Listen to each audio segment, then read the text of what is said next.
ஏழப்பட்ட குடும்பம் என்ன சொந்த எல்லாம் என்ன ஒதுக்கிடுச்சு.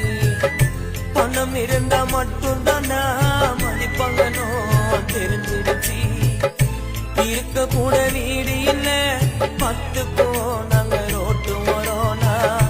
கஷ்டப்பட்டு வளர்ந்தாதா என் தாயின் பட்ட துயர் தீரும். அடுத்த ஒரு ஜென்மம் இருந்தா தாய் செருப்பாக நான் பொறக்கணுமா. 10 மாசம் சுமந்த என்ன ஒரு வாட்டி அதுவும் புள்ள சுமக்கணுமா. இருக்கும் போது தெரியாது தாயின் பாசம் புரியாது. உடல் மட்டும் சாய்ந்து விட்டால் அழுது லாபம் கிடையாது. தெய்வத்தை